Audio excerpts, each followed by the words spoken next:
Assalamualaikum warahmatullahi wabarakatuh. Bertemu kembali dengan saya Widya Fitriana dalam mata kuliah akuntansi agribisnis. Kali ini kita akan membicarakan tentang akuntansi perusahaan dagang. Ada 5 sub pokok bahasan yang akan kita bahas. Yang pertama adalah siklus operasi perusahaan dagang. Yang kedua buku penjualan dan penerimaan kas. Yang ketiga buku pembelian dan pengeluaran kas. Yang keempat laporan keuangan untuk usaha dagang agribisnis. Dan yang kelima jurnal penutup dan jurnal balik. Untuk siklus operasi perusahaan dagang ini biasanya terdiri dari aktivitas pembelian dan penjualan baik secara tunai ataupun secara kredit. Pada saat perusahaan melakukan pembelian secara tunai, maka kas akan berubah menjadi persediaan. Persediaan ini kemudian akan dijual dan kembali lagi dalam bentuk kas.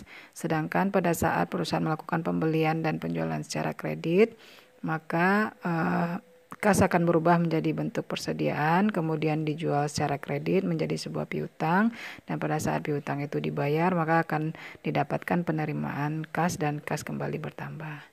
Ada beberapa buku harian khusus pada perusahaan dagang. Yang pertama adalah buku pembelian, yang kedua buku pengeluaran kas, yang ketiga buku penjualan, dan yang keempat adalah buku penerimaan kas. Nah, rekening-rekening yang berkaitan dengan pembelian antara lain pembelian, baik kredit ataupun tunai, kemudian retur dan pengurangan harga pembelian, potongan tunai pembelian, potongan kuantitas, dan juga biaya angkut pembelian. Biaya angkut pembelian yang terkait dengan syarat jual beli ini ada berbagai tipe. Yang pertama adalah loko gudang, di mana biaya kirim itu biasanya ditanggung oleh pembeli. Sedangkan sebaliknya jika biaya kirim ditanggung oleh penjual, nah itu kita sebut dengan franko gudang. Ada juga yang disebut dengan free on board, yaitu penjual bertanggung jawab hingga barang muat di pelabuhan penjual, sedangkan cost foreign and insurance itu adalah penjual bertanggung jawab hingga barang sampai di pelabuhan pembeli. Nah, berikut adalah contoh kasus untuk buku pembelian di mana selama bulan November 2010 PT Sarana Tani melakukan beberapa pembelian secara kredit mulai dari tanggal 2 hingga tanggal 23 November.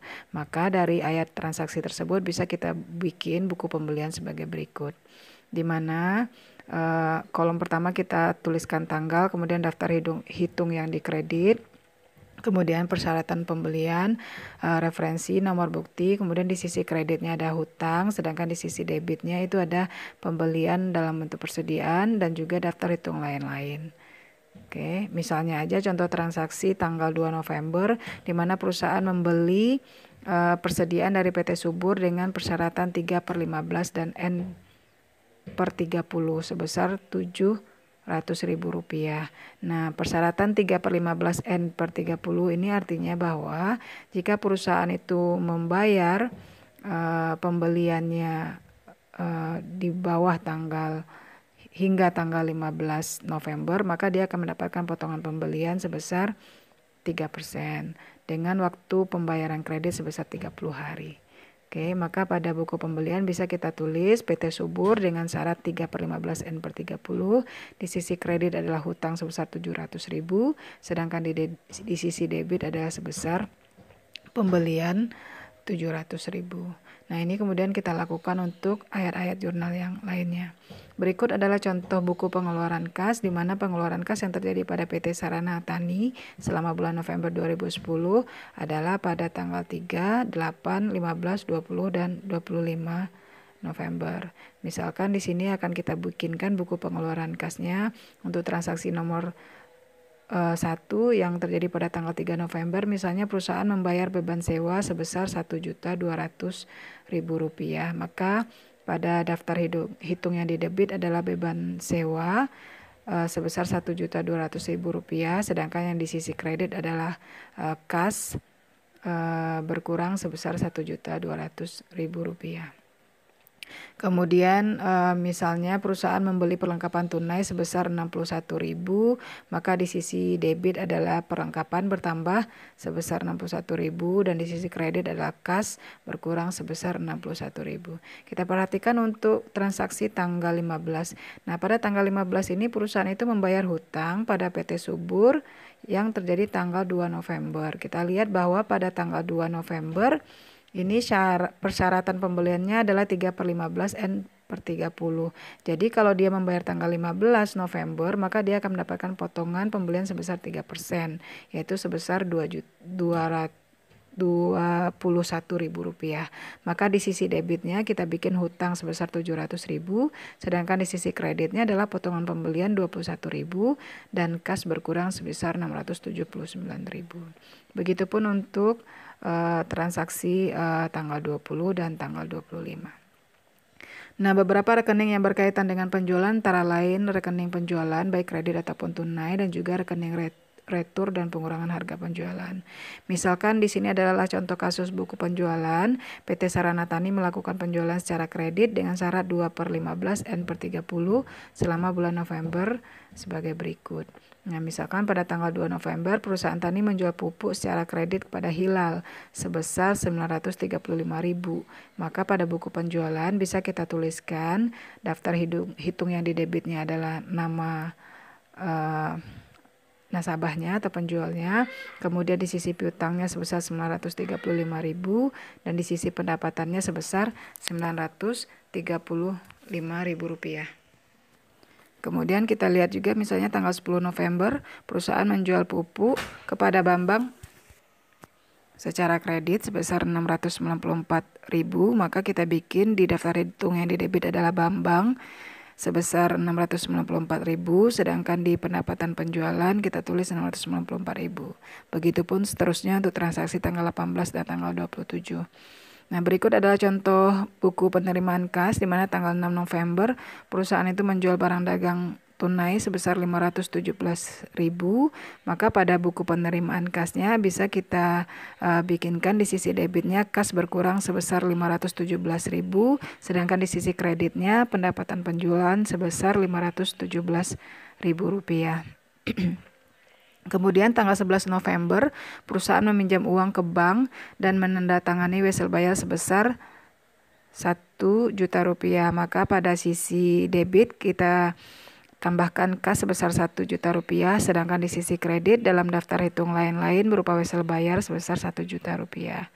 Nah, begitupun untuk tanggal 14 misalnya menagih uang kas dari Hilal atas penjualan kredit tanggal 2 November. Nah, kita lihat bahwa penjualan kredit tanggal 2 November itu dengan syarat 2/15 N/30 ya, maka dia akan mendapat potongan harga sebesar Rp18.700. Dengan demikian maka kas akan bertambah sebesar Rp916.300 dan potongan penjualan Rp18.700, sedangkan di sisi kreditnya adalah piutang sebesar Rp935.000. Nah, kemudian baru dilanjutkan untuk transaksi tanggal 19, 26, dan 28 November. Ada beberapa buku tambahan kas. Yang pertama adalah buku tambahan piutang. Ini untuk mencatat piutang berdasarkan nama pelanggan. Sedangkan buku tambahan hutang ini adalah untuk mencatat rincian hutang menurut nama kreditur. Kartu piutang sendiri merupakan formulir khusus untuk tiap pelanggan yang disajikan yang memberikan informasi tentang piutang. Biasanya dibuat berdasarkan nama pelanggan dan bentuknya seperti buku besar 4 kolom. Untuk pemindahan ke buku besar dilakukan dengan memindahkan jumlah pada buku penjualan ke akun piutang dagang di kredit dan akun penjualan di kredit. Untuk penjualan retur dan pengurangan harga, akun yang dipengaruhi antara lain penjualan berkurang dan uang kas juga berkurang. Nah, bila retur ini dan pengurangan harga ini sudah diterima, maka penjualan retur dan pengurangan harga di debit, kas kita letakkan di kredit. Nah, bila uang belum diterima maka langsung dikurangkan ke piutang dan dicatat sebagai kredit pada akun piutang dagang dan akun pelanggan yang bersangkutan di kartu piutang. Nah, untuk nota kredit ini dicatat dalam jurnal umum. Di sisi debit berupa penjualan retur dan pengurangan harga, sedangkan di sisi kredit berupa piutang dagang dari masing-masing pelanggan. Nah, nota kredit yang dijual itu dibuat nota kredit yang sudah dibuat ini di jurnal kemudian dipindahkan ke buku besar piutang dagang dan juga akun penjualan retur dan juga pengurangan harga. Nota kredit ini juga dipindahkan ke kartu piutang kemudian dibuatkan saldonya. Nah, bila nota kreditnya banyak maka jurnal khusus untuk mencatat debit pada akun penjualan retur dan pengurangan harga dan kredit pada akun piutang dagang. Tahapannya antara lain yang pertama pindahkan ke jurnal khusus buku penjualan, kemudian jika transaksi pada satu pelanggan banyak, maka buat kartu piutang, kumpulkan dari kartu piutang disebut dengan buku tambahan piutang. Kemudian baru kita buatkan buku besarnya. Nah, untuk laporan keuangan perusahaan dagang ini sama juga dengan perusahaan yang lain ya. Terdiri dari laporan harga pokok penjualan, laporan laba rugi, perubahan modal, dan neraca. Harga pokok penjualan ini terdiri dari persediaan awal ditambah dengan pembelian bersih dan pengangkutan pembelian, kemudian dikurangi dengan harga pokok persediaan barang yang tersedia dijual dan persediaan akhir, sehingga didapatkan harga pokok penjualan. Sedangkan pembelian bersih itu dihitung dari pembelian dikurangi dengan potongan pembelian dan dikurangi dengan retur dan potongan harga pembelian. Untuk laporan laba rugi, nah ini adalah pendapatan penjualan bersih dikurangi dengan harga pokok penjualan sehingga didapatkan margin kotor, kemudian dikurangi dengan biaya operasi sehingga didapatkan laba bersih. Sedangkan untuk laporan perubahan modal, ini adalah modal awal periode ditambah dengan investasi ditambah dengan laba bersih, kemudian dikurangi dengan prive sehingga didapatkan modal akhir. Sedangkan untuk laporan neraca ini terdiri dari beberapa aktiva dan juga beberapa pasiva. Materi kita hari ini merujuk pada beberapa daftar pustaka seperti pada slide, dan berikutnya akan kita lanjutkan dengan sesi tanya jawab. Terima kasih. Assalamualaikum warahmatullahi wabarakatuh.